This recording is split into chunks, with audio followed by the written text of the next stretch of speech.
Assalamu alaikum warahmatullahi wabarakatuh. Hope you're doing well. We're continuing our reading of Thomas Hobbes' Leviathan, Part 1, Chapter XII, so 13. It has been very unique. We're going to get into the nature of man. Go ahead and listen to this as you are relaxing, washing the dishes, riding your bike, walking by the ocean, whatever fun thing it is that you're doing, that you just want to relax and listen to some knowledge. Let's begin. So that in the nature of man, we find three principal causes of quarrel. First, competition. Secondly, diffidence. Thirdly, glory. The first maketh men invade for gain. So competition makes men invade for gain. The second, for safety. So diffidence for safety. And the third, for reputation. So for glory, reputation. The first use violence. So in competition, you want gain, you'll use violence to make themselves masters of others, men's persons, wives, children, and cattle. The second, to defend them. The third, for trifles, as a word, a smile, a different opinion, and any other sign of undervalue, either direct in their persons or by reflection of their kindred, their friends, their nation, their profession, or their name, hereby is manifest. That's interesting. So, glory, diffidence, competition, violence, defense, or trifles, things like that. That during the time, men live without a common power to keep them all in awe. So here you get at his centralization of power, it sounds like. Men have to have a common power to keep them all in awe, keep them in line. They are in that condition which is called war, and such a war as is of every man, against every man. For war consisteth not in battle only, or the act of fighting, but in the tract of time, and wherein the will to contend by battle is sufficiently known. And therefore the notion of time is to be considered in the nature of war, as it is in the nature of weather. Now what's interesting about Hobbes is that he spells things in differently. So battle is not spelled B-A-T-T-L-E, it's spelled B-A-T-T-E-L-L. I find this quite interesting. And war is not spelled W-A-R, it's spelled W-A-R-R-E.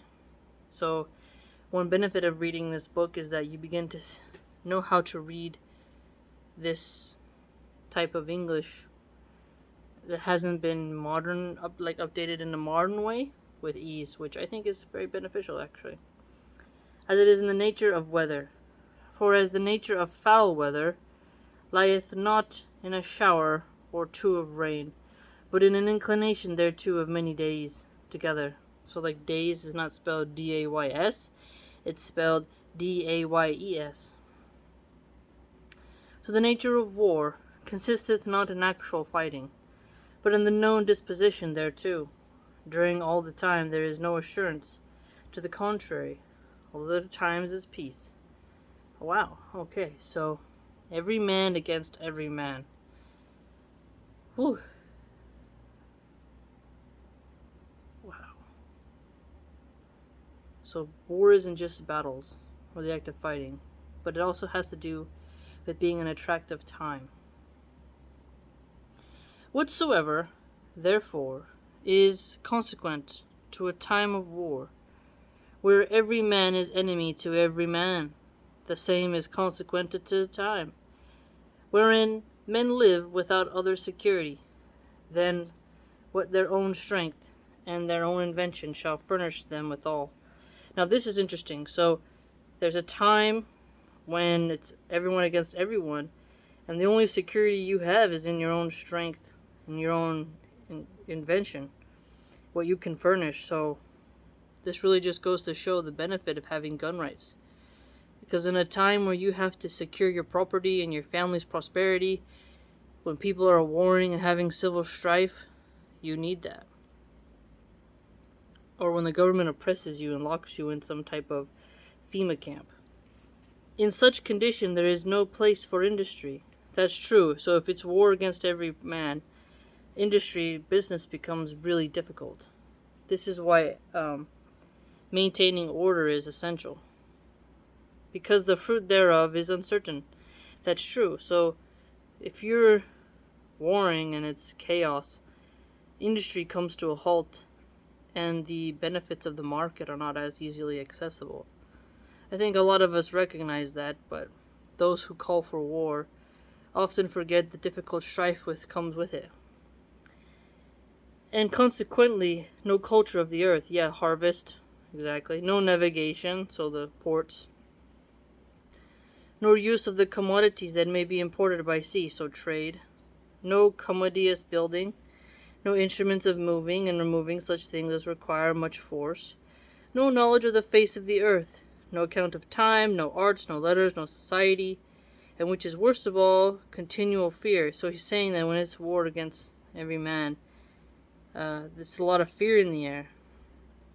Time is changing as well. And danger of violent death. And the life of man, solitary, poor, nasty, brutish, and short.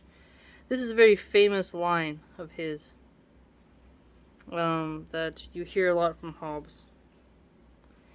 It may seem strange to some man that has not well weighed these things, that the nature should thus dissociate and render men apt to invade and destroy one another, and he may therefore, not trusting to this inference, made from the passions.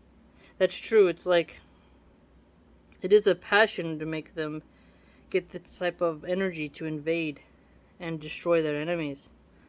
It's like a passion of war, isn't it? Desire perhaps to have the same confirmed by experience. Let him, therefore, consider with himself when taking a journey. He arms himself and seeks to go well accompanied. When going to sleep, he locks his doors. And it's funny how he spelled doors, not D-O-O-R, it's D-O-R-E-S. When even in his house, he locks his chests. And when he knows there be laws and public officers, armed to revenge all injuries, shall be done him. What opinion he has of his fellow subjects, when he rides armed, of his fellow citizens, when he locks his doors, and of his... that's true. A good point. What does it say about you if you ride armed? It shows that I'm smart. If you're on horseback, going through the mountains, you're armed for both crazy dude in the woods and for an animal. And concealed carry permits when you're in the cities. There's so many gangbangers. You have to protect yourself against their energy. Not enough police officers to get the roaches off the streets. You being armed, it shows that you don't think the world is Disneyland. When you lock your doors, it says that you do live in a society where you have to be cautious. I remember Richard Ramirez, the LA Night Stalker. I did a video on him. The dude would break into homes at night and do terrible things to his victims. So locking your doors is just a step, but a very necessary one. Yeah, there's times in the past where communities were so safe you may not need to do that. But I say you do it regardless because evil travels. When he locks his chest, you should always do that, right? Your safety, your safety boxes, your safes. Does he not there as much accuse mankind by his actions? Yeah, you are accusing mankind by your actions by taking those measures, but it has to be done, as I do by my words. But neither of us accused man's nature in it. That's true, but yeah, you don't accuse the nature of man when you go about securing your properties and persons, but you recognize the capacity within the nature of man, so it makes you more aware to lock things up. The desires and other passions of man are in themselves no sin. I don't know about that. No more are the actions that proceed from those passions, till they know a law that forbids them, which till laws be made they cannot know, nor can any law be made till they have agreed upon the persons that shall make it. That's true, Laws will come when you've decided who's going to do it. So we have competition, gains, violence, masters, dividends, safety, self-defense. We have glory, reputation, trifle, basic stuff. Very interesting. Nasty, brutish, and short. When people are in a state of war. It may peradventure be thought that there was never such a time nor condition of war as this, and I believe it was never generally so, over all the world, but there are many places where they live so now, for the savage people in many places of America. Oh no! Okay, he's getting at the tribal peoples right there. I mean, he's a man of his time, you know. Of course, he's not gonna see the tribal peoples as sophisticated as him, even like because of the dressing and the modes. But death is death, you know. The Englishman, because Hobbes lived through Civil War. He saw his countrymen butchered each other. So I mean, that's just as savage. Except the government of small families, the concord whereof dependent on natural lust, have no government at all, and live at this day in the brutish manner. As I said before, howsoever it may be perceived what manner of life there would be, where there were no common power to fear, by the manner of life which men that have formerly lived under a peaceful government used to generate into a civil war. Okay, so a common power to fear. Now, this gets at the point that I believe Hobbes wants you to fear your government in a way. It keeps you in awe. You recognize the authority of the sovereign. But though there had never been any time wherein particular men were in a condition of war one against another, yet in all times kings and persons of sovereign authority, because of their independency, are in continual jealousies. Yeah, that's true.